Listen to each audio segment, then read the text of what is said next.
मैंने राहुल गांधी का कहीं राजस्थान में एक भाषण सुना था। उस भाषण में राहुल गांधी ये बात बोल रहे थे कि जब मेरी दादी की मृत्यु हुई थी, जब उनकी हत्या हुई थी, तो मैं काफी दुखी था। लेकिन मैं अपनी दादी के लिए तो दुखी था ही साथ मैं बेअंत सिंह के लिए भी काफी दुखी था। बेअंत सिंह जो कि इंदिरा गांधी के बॉडीगार्ड थे, जिन्होंने उनकी हत्या की थी। दोस्तों, आज आपसे एक बहुत ही खास विषय के बारे में बात करने जा रहा हूं। यह विषय राजनीति से जुड़ा हुआ तो है ही, लेकिन साथ ही इसके साथ बहुत सारी भावनाएं भी जुड़ी हुई हैं। इसमें राष्ट्रीय भावनाएं भी हैं, इसमें धार्मिक भावनाएं भी हैं और इसके अंदर व्यक्तिगत भावनाएं भी मौजूद हैं। दोस्तों, मैं यहां पर बात करने जा रहा हूं सरबजीत सिंह खालसा के बारे में, जो कि अभी अभी 18वीं लोकसभा में फरीदकोट से एमपी के तौर पर चुनकर आए हैं। सरबजीत सिंह खालसा कौन? ये दोस्तों बेअंत सिंह के बेटे हैं। और बेअंत सिंह कौन? ये बेअंत सिंह हैं इंदिरा गांधी के वही बॉडीगार्ड जिन्होंने उनकी हत्या कर दी थी। तो इंदिरा गांधी के हत्यारे का बेटा आज वो संसद में मौजूद है एक इलेक्टेड एमपी के तौर पर। यह भारतीय लोकतंत्र की बहुत बड़ी खासियत है। अब जब सरबजीत सिंह इस लोकसभा में आ गए हैं तो मीडिया जो चैनल्स हैं उनका बहुत ज्यादा इंटरेस्ट उनके अंदर है। तो बहुत सारे चैनल्स ने सरबजीत सिंह खालसा का इंटरव्यू किया, खास तौर पर राहुल गांधी से या गांधी परिवार से जुड़े हुए पहलुओं से जुड़े हुए सवाल उनसे पूछे गए। उनसे पूछा गया कि जब आप एमपी के तौर पर शपथ ले रहे थे तो क्या उस वक्त राहुल गांधी सदन में मौजूद थे? तो उन्होंने बताया कि नहीं, उस वक्त राहुल गांधी सदन में मौजूद नहीं थे। उनसे यह भी पूछा गया कि क्या आपका राहुल गांधी से कोई आई कांटेक्ट हुआ? उन्होंने कहा नहीं, मेरा राहुल गांधी से ऐसा कोई आई कांटेक्ट नहीं हुआ, लेकिन हाँ, एक घटना जरूर है। एक घटना जरूर बताई सरबजीत सिंह खालसा ने। वो घटना क्या थी? सरबजीत सिंह ने कहा कि जब वो पार्लियामेंट की गैलरी में जा रहे थे, अकेले जा रहे थे, तो पीछे से उन्होंने एक आवाज सुनी, सत श्री अकाल जी। उनका अभिवादन किया गया इस तरह से, सत श्री अकाल जी कह के। तो वो कहते हैं कि पहले तो मैंने ज्यादा ध्यान नहीं दिया, लेकिन फिर मैंने एक बार पीछे मुड़कर देखा क्योंकि दोबारा आवाज आई, सत श्री अकाल जी। दोबारा से अभिवादन किया गया। तो उन्होंने जब मुड़कर देखा तो वो आवाज थी राहुल गांधी की। राहुल गांधी के साथ उनके कोई और साथी भी थे, साथी सांसद भी थे। तो सरबजीत सिंह खालसा कहते हैं कि मैं हैरान हो गया था राहुल गांधी को इस तरह से देखकर। वो मुझे इस तरह से सत श्री अकाल बुला रहे थे। तो उन्होंने कहा कि मैंने भी राहुल गांधी के इस अभिवादन का जवाब दिया, मैंने भी उनको फतेह बुलाई, सत श्री अकाल के जवाब में सत श्री अकाल बुलाई। तो दोस्तों, आप सोचकर देखिए कि इन दोनों परिवारों का इतिहास क्या है और आज किस तरह से ये दो परिवार एक दूसरे के आमने सामने खड़े हैं भारतीय संसद के अंदर। और बहुत सारे लोग ये सोच सकते हैं कि भाई ये दोनों परिवार एक दूसरे से बहुत ज्यादा गुस्से में होंगे, सरबजीत सिंह खालसा को बहुत ज्यादा गुस्सा होगा, राहुल गांधी को बहुत ज्यादा गुस्सा होगा। लेकिन ये जो मैंने आपको घटना सुनाई है, इसमें ऐसा कुछ भी नजर नहीं आता। इवन सरबजीत सिंह खालसा अपने इंटरव्यू में कहते हैं, मैंने न्यूज 18 पंजाब पर उनका इंटरव्यू देखा, मैंने SM TV पर उनका इंटरव्यू देखा। वो कहते हैं कि मुझे राहुल गांधी से कोई व्यक्तिगत गुस्सा या द्वेष नहीं है, क्योंकि उनकी जो भी नाराजगी थी या उनके परिवार की नाराजगी वो राजीव गांधी के प्रति थी या फिर इंदिरा गांधी के प्रति थी। वो लोग अब इस दुनिया में नहीं है, तो राहुल गांधी के प्रति उनका कोई भी गुस्सा नहीं है। लेकिन हाँ, अगर वो श्री अकाल तख्त साहब जाकर अपने पूर्वजों के किए हुए की माफी लिखित में मांग लेते हैं तो ये बहुत अच्छा होगा। इसके साथ ही सरबजीत सिंह खालसा ये भी याद करते हैं कि मैंने राहुल गांधी का कहीं राजस्थान में एक भाषण सुना था। उस भाषण में राहुल गांधी ये बात बोल रहे थे कि जब मेरी दादी की मृत्यु हुई थी, जब उनकी हत्या हुई थी, तो मैं काफी दुखी था।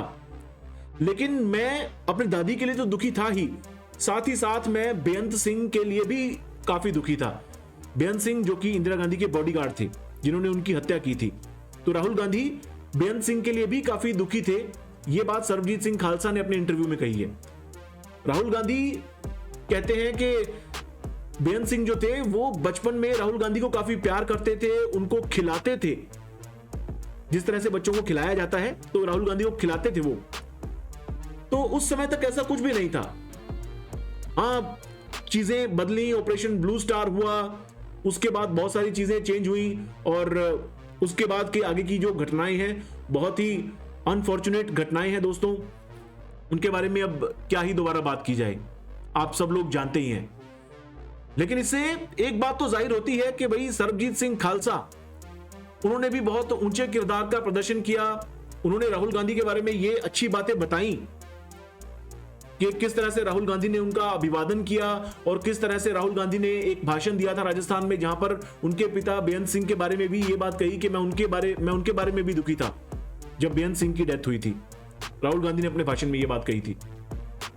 तो ये राहुल गांधी के किरदार के बारे में भी आपको बहुत कुछ बता जाती है कि भाई ये आदमी बहुत ज्यादा गुस्सा या बहुत ज्यादा दुश्मनी अपने मन में नहीं रखता है किसी के प्रति। इसकी एक और बानगी दोस्तों मैं बताऊंगा राहुल गांधी की, और इवन प्रियंका गांधी भी इसमें साथ में जुड़ जाते हैं। राहुल गांधी के पिता राजीव गांधी, इनकी हत्या की गई थी लिट्टे के द्वारा, और राहुल गांधी और प्रियंका गांधी कई बार यह बात कह चुके हैं कि वो अपने पिता के हत्यारों को माफ कर चुके हैं। यह बात अभी नहीं, यह बात 2008 में भी कही गई उनके द्वारा, जब वो सत्ता में थे, जब वो पावर में थे। प्रियंका गांधी तो उस वक्त अपने पिता के हत्यारों में से एक नलिनी श्रीहरन से मिलने भी गई थी जेल के अंदर 2008 में। अपने पिता के हत्यारों में से एक नलिनी श्रीहरन से मिलने भी प्रियंका गांधी गई थी जेल में, और वहां पर प्रियंका गांधी ने उनसे पूछा था कि आपने मेरे पिता की हत्या क्यों की और वो सब कुछ क्या था, है ना। और वहां पर प्रियंका गांधी भावुक भी होती हैं, लेकिन साथ ही साथ प्रियंका गांधी बाहर आकर कह देती है कि मैंने उनको माफ कर दिया है, अपने पिता के हत्यारों को माफ कर दिया है। और उसके बाद राहुल गांधी की भी ऐसी कई स्टेटमेंट्स आती हैं जिसमें राहुल गांधी कहते हैं कि हम अपने पिता के हत्यारों को माफ कर चुके हैं, हमारे मन में ऐसा कोई द्वेष नहीं है। 2008 से लगातार ये स्टेटमेंट्स आती रही हैं। मैंने 2018 में भी सुनी, 2022 में भी राहुल गांधी के मुंह से ये स्टेटमेंट मैंने सुनी। तो दोस्तों मैं एक बात कहूंगा कि यार ये बहुत बड़ी बात है, बहुत बड़ी बात है कि इस तरह से अपने पिता के हत्यारों को माफ कर देना, और जिन्होंने उनकी दादी की हत्या की थी बेअंत सिंह, उनके प्रति भी राहुल गांधी के मन में एक सॉफ्ट कॉर्नर रहा। ये राहुल गांधी ने अपने एक भाषण में बताया। ये मैं सरबजीत खालसा को कोट करके बता रहा हूं, ठीक है। मुझे वो भाषण याद नहीं आता, मैं अगर ढूंढूंगा इंटरनेट पर तो शायद वो मुझे मिल भी जाए, लेकिन अगर वो सरबजीत सिंह खालसा ये बात कह रहे हैं तो डेफिनेटली होगी, है ना। तो ये दोस्तों बहुत बड़ी बातें हैं। ये बातें आप कह सकते हैं कि जो राष्ट्रीयता के दायरे हैं, धार्मिक दायरे हैं, इन सब से हटकर, इन सब से ऊपर उठकर ये बातें हैं। यहां पर आपको किसी की इंसानियत की भावना का पता चलता है कि किसके अंदर कितनी इंसानियत है। आप में से बहुत सारे लोगों को लग रहा होगा कि भाई ये तो यहां पर गुणगान कर रहा है राहुल गांधी के, प्रियंका गांधी के, गांधी परिवार के, लेकिन मैं वही जो बता रहा हूं आपको, जो मैंने सुना है, जो फैक्ट्स सुने हैं, चाहे वो राजीव गांधी के हत्यारों के बारे में जो इनकी स्टेटमेंट्स रही हो, गांधी परिवार की, प्रियंका गांधी की, राहुल गांधी की, या फिर अभी सरबजीत सिंह खालसा के इंटरव्यू के जरिए मुझे जो नई जानकारी मिली, उससे जो कुछ मुझे पता चला है, वो सब कुछ मैं आपसे साझा कर रहा हूं। तो ये बहुत बड़ी बात है दोस्तों, और ऐसी बातें हो तो अच्छा लगता है कि कड़वाहटों को एक समय के बाद भूल भी जाना चाहिए। और ये सरबजीत सिंह खालसा के द्वारा भी अच्छा किया गया है। वो कह रहे हैं कि मुझे राहुल गांधी के प्रति कोई द्वेष नहीं है, हालांकि कांग्रेस पार्टी के प्रति द्वेष बना रहेगा। उधर से राहुल गांधी की भी इसी तरह की स्टेटमेंट्स अपने पिता के हत्यारों के बारे में आती हैं, और सरबजीत सिंह खालसा से वो बहुत अच्छे तरीके से मिलते हैं, जाकर उनका अभिवादन करते हैं। तो ये दोस्तों बहुत जबरदस्त बातें हैं, शब्दों में बयान करना बहुत मुश्किल है मेरे लिए। इन भावनाओं को या ये जो घटनाएं हो रही हैं, इनको शब्दों में बयान कर पाना बहुत मुश्किल है दोस्तों, आप समझ ही सकते हैं। धन्यवाद दोस्तों।